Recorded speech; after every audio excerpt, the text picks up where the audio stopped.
students, today we will do chapter number 2, The Thief's Story.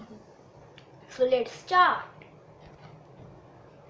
I was still a thief when I met Anil. जब मैं अनिल से मिला उस समय भी मैं चोर था. And though only 15, I was an experienced and fairly successful hand. और मैं केवल 15 वर्ष का था. मैं बहुत अनुभवी और सफल था.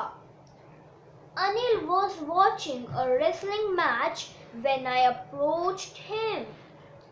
अनिल एक कुश्ती का मैच देख रहा था जब मैं उसके पास गया. He was about 25, a tall, lean fellow, and he looked easygoing. वह लगभग 25 वर्ष का एक लंबा और दुबला व्यक्ति था और वह आरामपस्त, दयालु और मेरे उद्देश्य के लिए साधारण व्यक्ति लगता था. Kind and simple enough for my purpose. I hadn't had much luck of late and thought I might be able to get into young man's confidence. काफी दिनों से मेरा भाग्य अच्छा नहीं था और मैंने सोचा कि मुझे इस नवयुवक का विश्वास जीतना चाहिए. You look a bit of a wrestler yourself, I said.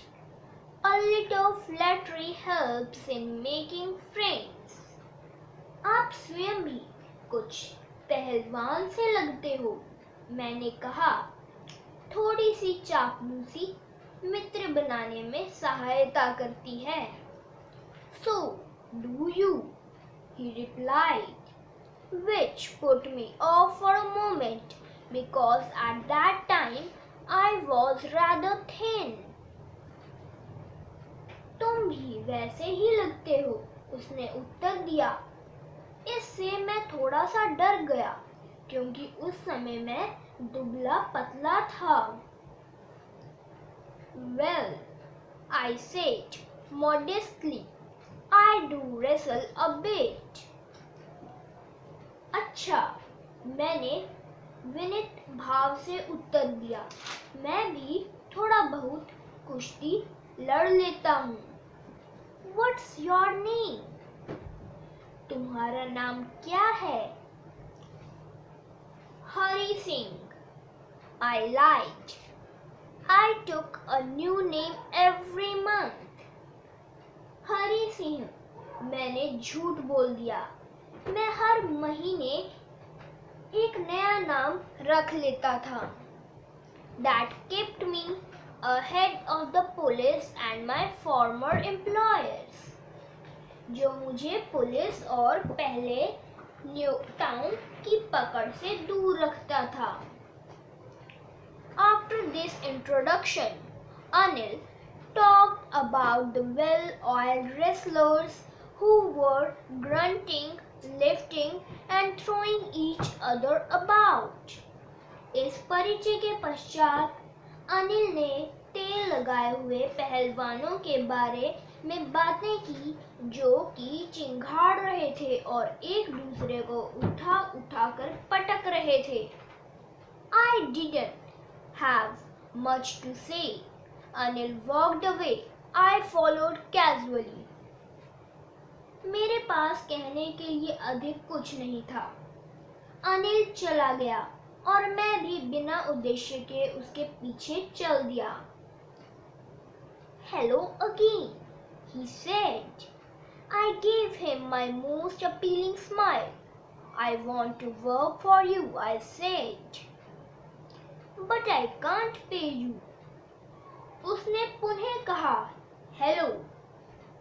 मैंने उसे बड़ी सुखद मुस्कान भेंट की. मैं आपके लिए काम करना चाहता हूँ, मैंने कहा, लेकिन मैं तुम्हें वेतन नहीं दे सकता. I thought that over a minute. Perhaps I had misjudged my man. I asked, "Can you feed me?" मैंने एक पल के लिए इस बात पर विचार किया। शायद मैंने उस व्यक्ति को गलत समझ लिया हो। मैंने पूछा, "क्या आप मुझे भोजन दे सकते हैं?" Can you cook? क्या तुम भोजन पका सकते हो? I can cook. I lied again. मैंने पुनः झूठ बोल दिया। मैं भोजन पका सकता हूँ। If you can cook, then maybe I can feed you. यदि तुम भोजन पका सकते हो, तो संभव है कि मैं तुम्हें भोजन खिला पाऊँ। He took me to his room over the Jumna sweet shop and told me I could sleep on the balcony. But the meal I cooked that night must have been terrible because Anil gave it to a stray dog and told me to be off. वह Jamuna sweet shop के ऊपर अपने कमरे में मुझे ले गया और मुझे बताया कि मैं छज्जे पर सो सकता हूँ। लेकिन उस रात मैंने जो भोजन पकाया वह बहुत ही घटिया रहा होगा, क्योंकि अलिन ने उसे एक आवारे कुत्ते के पास फेंक दिया और मुझे वहां से चले जाने को कहा। But I just hung around, smiling in my most appealing way, and he couldn't help laughing. लेकिन मैं अपनी सर्वाधिक सुखद हंसी के साथ उससे चिपका रहा और वह हंसी बिना नहीं रह सकी। Later, he patted me on the head and said, "Never mind, he would teach me to cook." He also taught me to write my name and said he would soon teach me to write whole sentences and to add numbers. बाद में उसने मेरा सिर थपथपाया और कहा, "चिंता मत करो, वह मुझे खाना पकाना सिखाएगा." उसने मुझे मेरा नाम भी लिखना सिखाया और कहा कि वह मुझे जल्दी ही पूरा वाक्य लिखना और संख्याओं को जोड़ना सिखा देगा। I was grateful. मैं बहुत आभारी था। I knew that once I could write like an educated man, there would be no limit to what I could achieve. मैं जानता था कि यदि मैंने एक बार पढ़े लिखे व्यक्ति की तरह लिखना सीख लिया तो मेरे उपलब्धि की कोई सीमा नहीं रहेगी। It was quite pleasant working for Anil. Anil के लिए काम करना बहुत सुखद था। I made the tea in the morning and then would take my time buying the day's supplies, usually making a profit of about ₹1 a day. मैं प्रातःकाल चाय बनाता था और तब मैं अपना समय दैनिक जरूरत की चीजों को खरीदने में लगाता था और सामान्य रूप से प्रतिदिन ₹1 का लाभ कमा लेता था। I think he knew I made a little money this way, but he did not seem to mind. मैं सोचता हूँ कि वह जानता था कि मैं इस तरह थोड़ा बहुत धन बचा लेता था, लेकिन उसने भी कभी इस बात की परवाह नहीं की।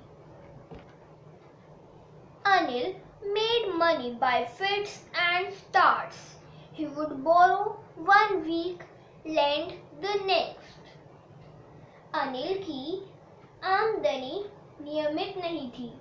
वह एक सप्ताह उधार लेता और अगले सप्ताह उधार चुका देता था।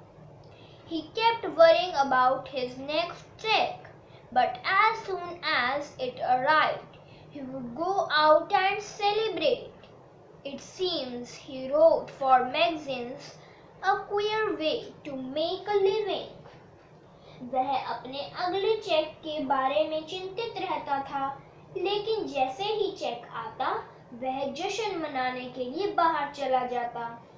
ऐसा लगता है कि वह पत्रिकाओं के लिए लेख लिखा करता था। आजीविका कमाने का एक विचित्र ढंग। One evening he came home with a small bundle of notes, saying he had just sold a book to a publisher. At night, I saw him tuck the money under the mattress. एक शाम वह नोटों की एक छोटी सी गड्डी लेकर घर आया। वह कह रहा था कि उसने एक प्रकाशक को अपनी एक पुस्तक बेच दी है। रात को मैंने उसे गद्दे के नीचे पैसे को रखते हुए देखा। I had been working for Anil almost a month and, apart from cheating on the shopping, had not done anything in my line of work. I had every opportunity for doing so. मैं लगभग 1 महीने से अनिल के पास काम कर रहा था। खरीदारी करते समय उसे ठगने के अतिरिक्त मैंने अपने पेशे के अनुसार और कोई काम नहीं किया था। ऐसा करने का मेरे पास प्रत्येक अवसर उपलब्ध था। Anil had given me a key to the door, and I could come and go as I pleased. He was the most trusting person I had ever met.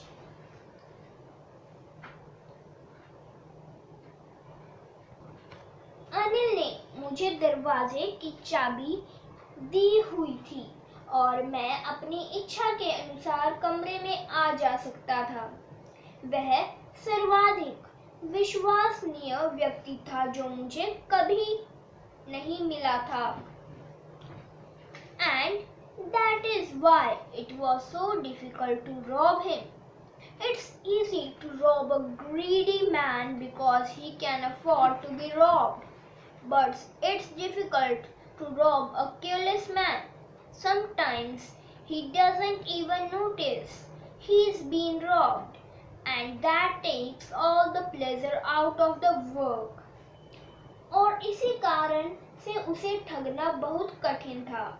एक लालची आदमी को ठगना बहुत आसान होता है क्योंकि उसे लूटा जाना वह सहन कर सकता है, लेकिन एक लापरवाह व्यक्ति को ठगा जाना बहुत कठिन होता है। कई बार तो उसे पता भी नहीं चलता था कि वह ठगा जा चुका है और इस बात से धंधे का पूरा मजा किरकिरा हो जाता था। Well, it's time.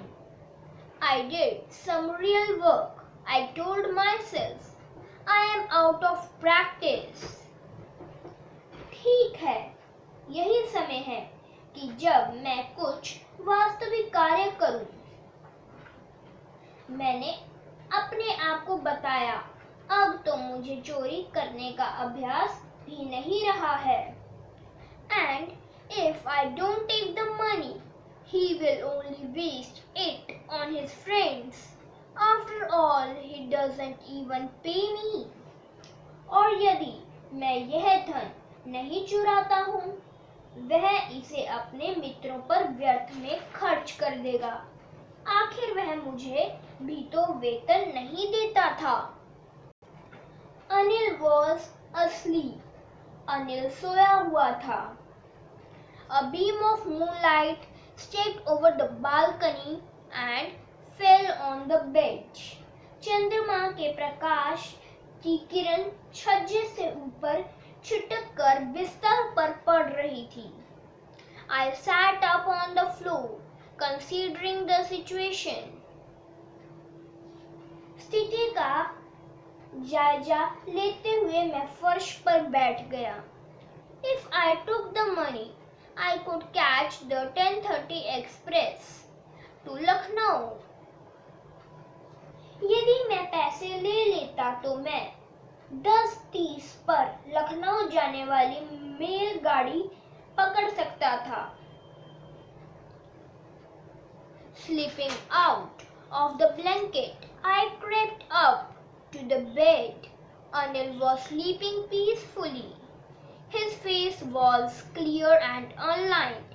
Even I had more marks on my face, though mine were mostly scars. कंबल में से बाहर निकलते हुए मैं रेंगता हुआ बिस्तर तक गया। अनिल शांतिपूर्वक सो रहा था। उसका चेहरा स्वच्छ और बिना झुर्रियों के था।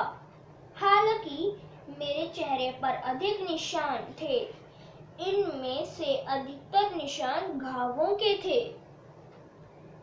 My hand slid under the mattress, searching for the notes. मेरा हाथ नोटों की तलाश में गद्दे के नीचे चला गया। When I found them, I drew them out with a sound. जब मुझे नोट मिल गए, मैंने बिना आवाज के उन्हें बाहर निकाल लिया।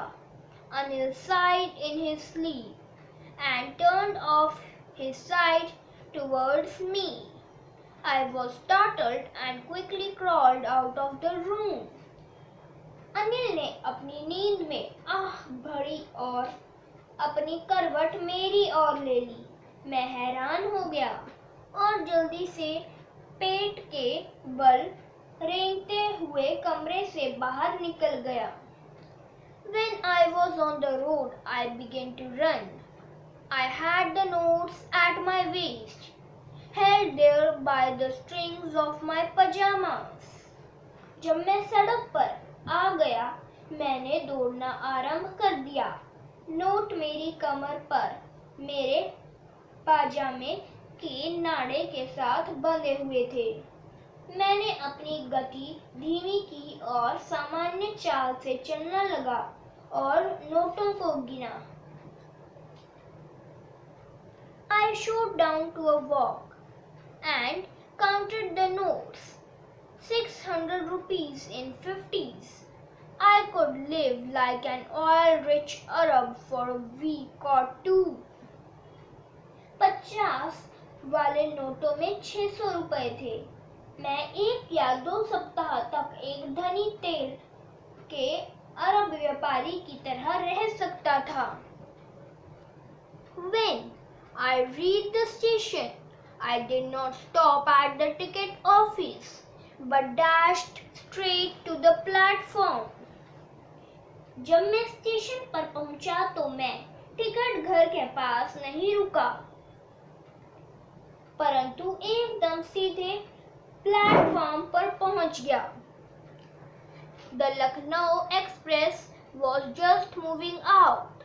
The train had still to pick up speed, and I should have been able to jump into one of the carriages, but I hesitated. For some reason I can't explain, and I lost the chance to get the way. Lucknow express उसी समय बाहर निकल रही थी। गाड़ी को अभी गति पकड़ने की आवश्यकता थी और मैं किसी भी डब्बे में छलांग लगाकर चढ़ सकता था, परंतु मैं हिचक गया किसी अज्ञात कारण से, जिसे मैं स्पष्ट नहीं कर सकता, और वहां से दूर चले जाने का अवसर मैंने खो दिया। When the train had gone, I found myself standing alone on the deserted platform. I had no idea where to spend the night. I had no friends, believing that friends were more trouble than help, and I did not want to make anyone curious by staying at one of the small hotels near the station. जब गाड़ी चली गई तो मैंने स्वयं को सुनसान platform पर अकेला खड़ा पाया। मुझे मालूम नहीं था कि रात कहाँ बिताई जाए। मेरा कोई मित्र नहीं था, क्योंकि मेरा विश्वास था कि मित्र सहायता की अपेक्षा तकलीफ अधिक देते हैं और मैं स्टेशन के नजदीक किसी छोटे से होटल में ठहरकर किसी में जिज्ञासा पैदा नहीं करना चाहता था। The only person I knew really was the man I had rowed. Leaving the station, I walked slowly through the bazaar. जिस एकमात्र व्यक्ति को मैं अच्छी प्रकार जानता था वह तो वही व्यक्ति था जिसको मैंने लूटा था। स्टेशन से निकलकर मैं धीरे धीरे बाजार में घूमने लगा। In my short career as a thief, I had made a study of men's faces when they had lost their goods. लोगों की वस्तुएं लूटने के व्यावास के अपने छोटे से काल में मैंने चीजों के लूटने के बाद लोगों के चेहरों का अध्ययन किया था। The greedy man showed fear. The rich man showed anger. The poor man showed acceptance. But I knew that Anil's face, when he discovered the theft, would show only a touch of sadness. लालची व्यक्ति के चेहरे पर भय नजर आता है, अमीर व्यक्ति को गुस्सा आता है, गरीब व्यक्ति के चेहरे पर बिना शिकायत सहनशीलता का भाव आता है। मगर मैं जानता था कि जब अनिल को चोरी का पता चलेगा तो उसके चेहरे पर केवल उदासी का भाव आएगा।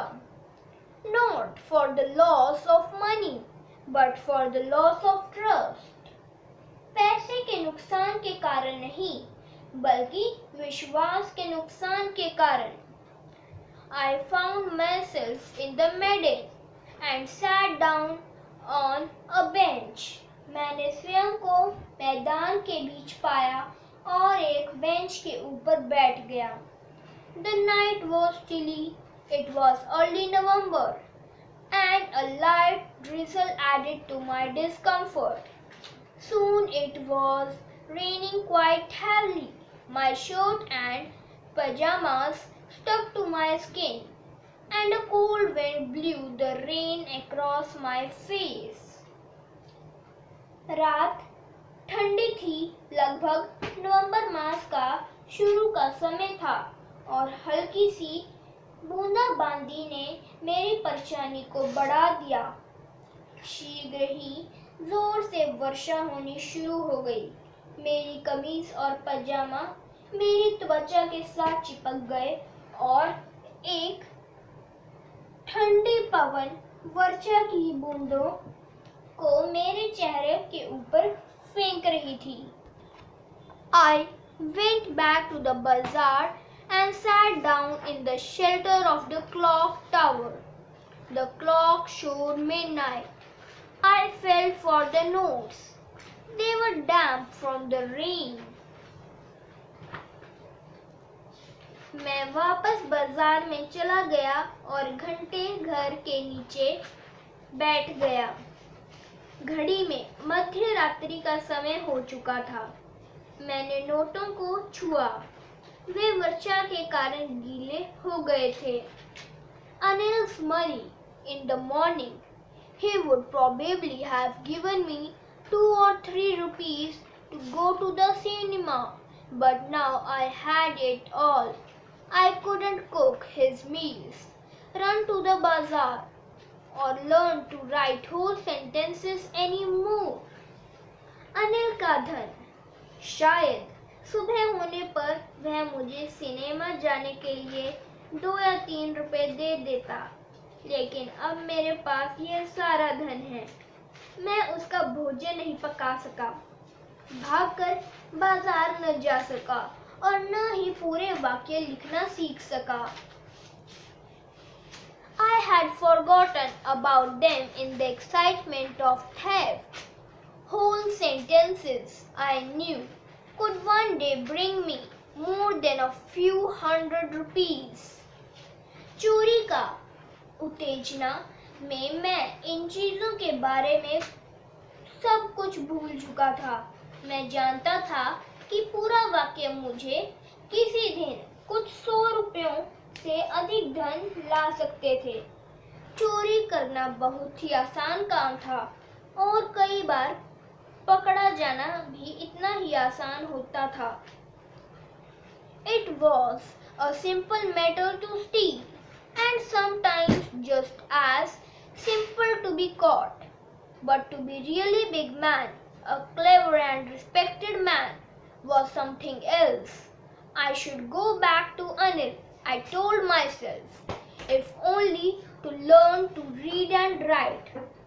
परंतु वास्तव में एक बड़ा आदमी बनने, एक चतुर और इज्जतदार आदमी बनने के लिए कुछ और चाहिए था।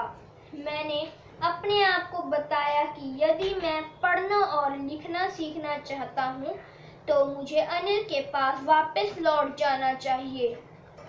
I hurried back to the room, feeling very nervous. मैं बहुत घबराया हुआ कमरे में वापस गया।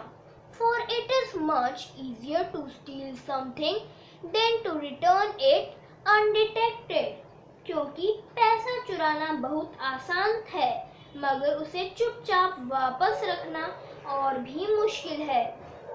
I opened the door quietly, then stood in the doorway in clouded moonlight.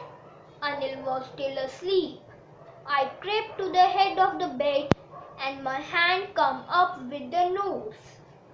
मैंने चुपके से दरवाजा खोला और दरवाजे के रास्ते में चांद की रोशनी में खड़ा हो गया। अनिल अभी सोया हुआ था। वह बिस्तर के सिरहाने की तरफ चुपके से गया और हाथ में नोट पकड़े। I felt his breath on my hand. I remained still for a minute. मैंने अपने हाथ पर उसके सांस को महसूस किया। मैं एक क्षण के लिए शांत रहा। Then my hand found the edge of the mattress and slipped under it with the notes. तब मेरे हाथों ने गद्दे के कोने को ढूंढा और उसके नीचे नोट खिसका दिए। I awoke late next morning to find that Anil had already made the tea. He stretched out his hand towards me. मैं अगली प्रातः देर से उठा और देखा कि अनिल पहले ही चाय बना चुका था। उसने अपना हाथ मेरी ओर बढ़ाया। There was a 50 rupee note between his fingers.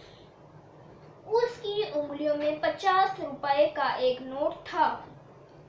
My heart sank. I thought I had been discovered. मेरा दिल बैठ गया। मैंने सोचा कि मेरी चोरी पकड़ी गई थी।